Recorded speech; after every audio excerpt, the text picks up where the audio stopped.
I notice that the biggest thing that holds leaders back from performing at a higher level is the performance of their teams, their people. They're so often drawn into issues and situations and managing poor performance or even just average performance. And it stops them from doing the work that they really want to do and from expanding their own capability. And it's never that they're not giving feedback. They are giving feedback. It's that the feedback is not having the level of impact that it needs to have to really shift someone's capability and performance. Also, it's uncomfortable. And this is the number one barrier to giving feedback. So when it's uncomfortable and it doesn't really work, you can see why over time people give less and less feedback. It's really not worth facing into the discomfort if it's not really going to do anything anyway.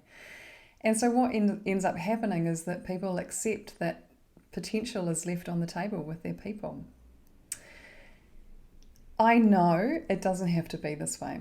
And I also know that feedback, when it's done really well, has immense power. It has the power to transform performance, capability, connection, engagement, trust.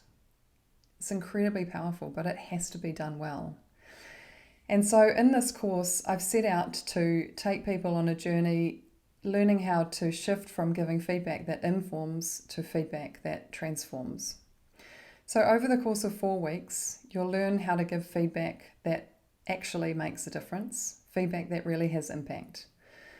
We'll talk about delivering feedback that is rational and not emotional, and you'll learn how to overcome your own discomfort and how to manage the fear of hurting other people's feelings, because it is a fear that holds people back.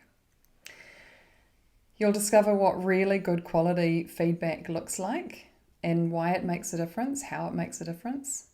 And you'll also understand how to give feedback that really impacts people's confidence. And this is really important. The power of positive feedback is hugely underutilized, but incredibly powerful in changing how people feel about themselves. So we'll go into that too. And finally, we'll be working with how do you make this part of your everyday interactions? How do you develop the habits in your day-to-day thinking, how you observe and interact with someone so that feedback becomes just something that you do without even thinking about it? So you'll always have the feedback conversations, but how do you incorporate feedback into your daily ways of operating? That's when it becomes incredibly powerful. Ultimately, what I'm trying to do here is to create leaders who develop people, leaders who are experts at developing people through the power of feedback. So if you're someone who would love to have this capability as part of your leadership, please have a read through this page and get in touch if you'd like to learn more, or book now to reserve your space. I'd love to have you. It's such a powerful skill that you'll really enjoy and you'll reap the benefits of.